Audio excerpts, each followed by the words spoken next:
Being very entitled and controlling, narcissists have no difficulty stepping all over your personal boundaries. So that's why I put together an extensive video class called This Is Me. It has 25 videos, written documents, guided questions. I'm going to teach you how to have healthy boundaries. There's a link below, and I hope you'll find it to be quite therapeutic.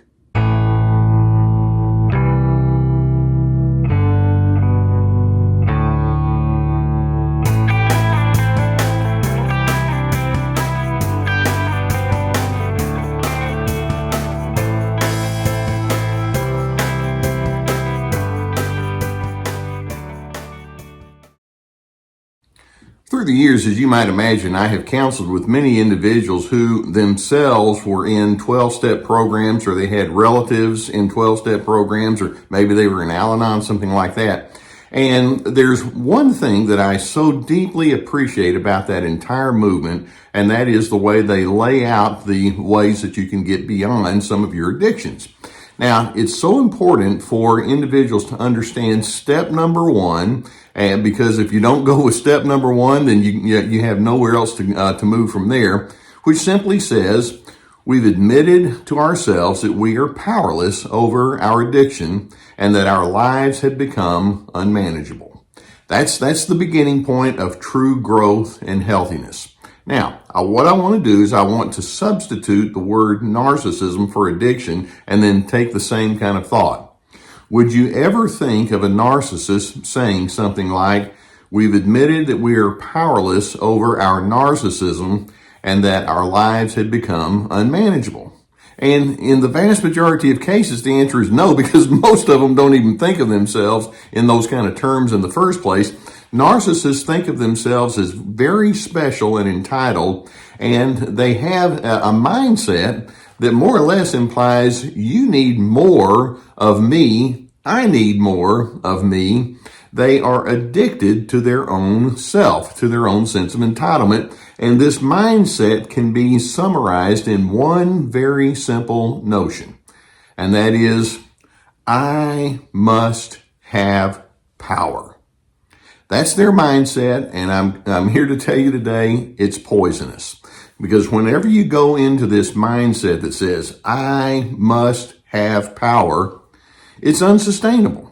And your life becomes unmanageable, and it's just something that doesn't bode well at all for a life of peace and contentment and decency. Now, when we talk about narcissists having this power grab in their life, you have the overt and the covert ways that this can show itself. Overtly, narcissists will show their lust for power by being pushy and forceful and insistent. They can rage, they can be punitive and critical, they can be exploitive, they'll invalidate you. That's their very overt way of saying, I must have power. And then we also have covert ways that they prove that they need to have that power, and that is they can give you silent treatment, they can be deliberately non-cooperative, they can hold grudges, they can be evasive and secretive, they can be prone towards phony posturing. I must have power, and whatever means they have to build their power base and then maintain it, they're going to do so.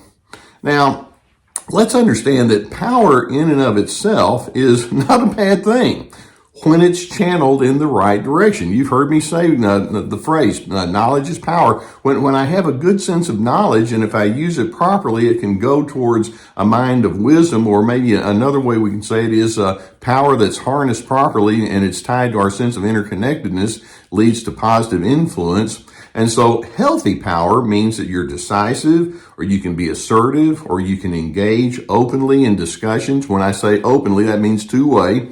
And you can have a sense of appropriate teaching and instructing. So power in and of itself is not right.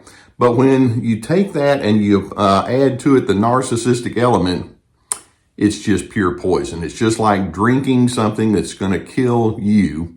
And I want us to see exactly what's in the mind of the narcissist that causes them to have this lust for power, and then how it prompts them to engage with you. First, let's acknowledge narcissists are in a deep compensation mode. They can't say the words, I hurt. Instead, they compensate for the hurt that's on the inside by saying, I must hurt you. That's their compensation. Likewise, these individuals lie to themselves about their own sense of self-importance. As a result, their shadow self is in full control of who they are. And when I say shadow self, they're driven by a multitude of issues that represent their unfinished business that's been piling up for years and decades. Narcissists operate with a sense of self-loathing. That's what's at the base of their need to subordinate you. And I want you to let that one soak in.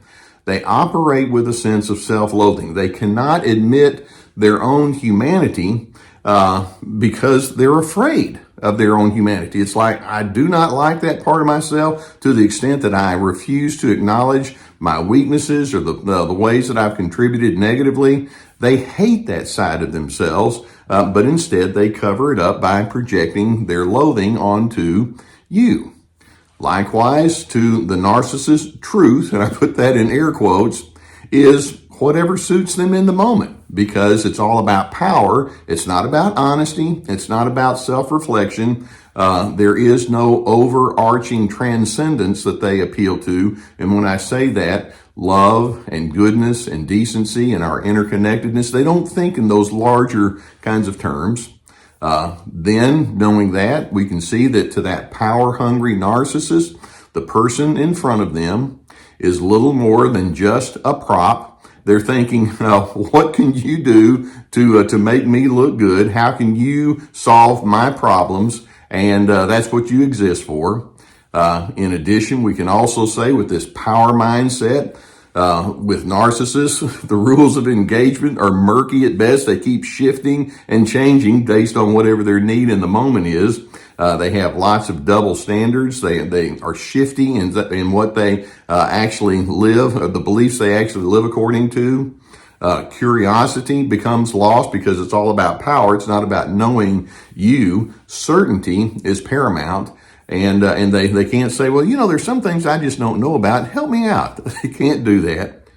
Dehumanization becomes their central theme. I hope you can understand that's what you're dealing with, and that's a poisonous mindset. Now, there's an odd paradoxical notion that narcissists cannot grasp to save their life, and that is, and this is strange to them, but you find power by acknowledging your weakness. And again, that's so counterintuitive to so many individuals, because when you say, I'm going to admit my weaknesses, I'm going to admit where I have my need for growth, and I want to join everybody else, then you're actually moving in the direction of wisdom.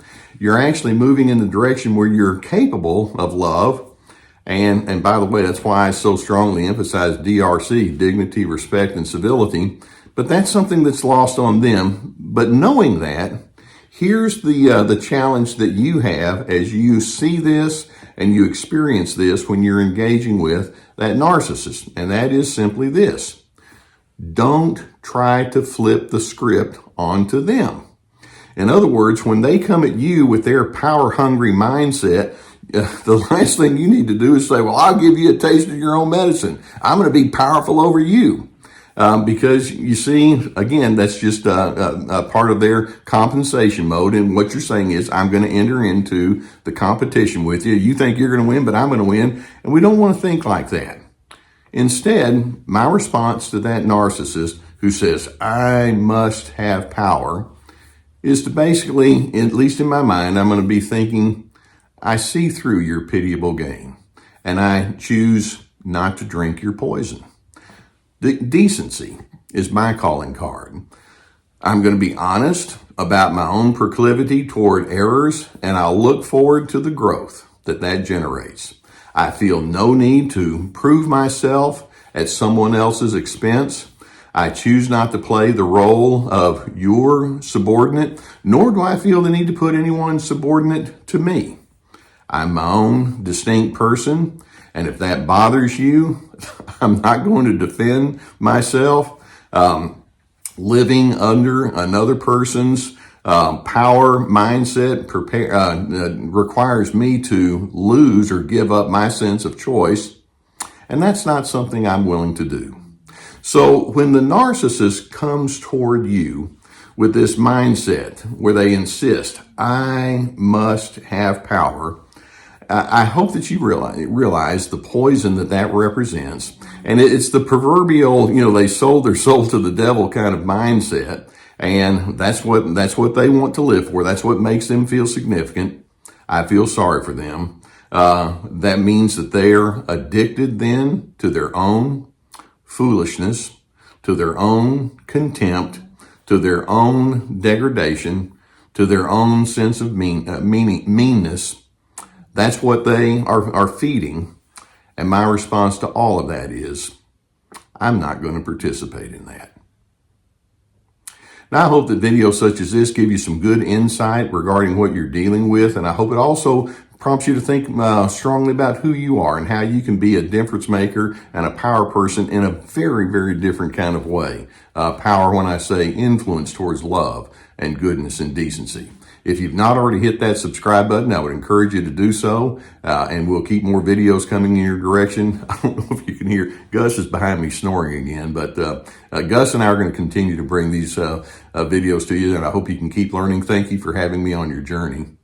If you have a need for therapy, and I know many times when you're dealing with something like this, that can be a necessity. I'm so pleased that I've been sponsored for years now by the people at BetterHelp.com. They have an accessible and affordable way of engaging with you via video conference or phone or whatever means you might have with that. We have a link below, and if you go through our link, then you'll get a 10% discount on their first month, and I would strongly encourage you to go in that direction if that's a need you have. Likewise, I have my therapeutic courses.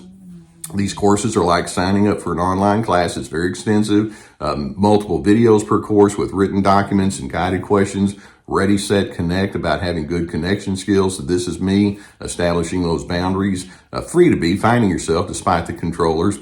Likewise, we have my webinars that have already been presented, but they're still available for purchase. We have my podcast, our website with many articles on there. We also have my books, so there are plenty of resources. Narcissists want to be in power, and specifically, they want to be in power over you. I hope that you can see through that. That's their addiction. That's their poison. But in doing so, when you see that and you say, no, thank you, I'm not going in that direction, it positions you then to be that person of dignity, respect, and civility. And in doing so, I hope that it allows you to be one that is able to find peace.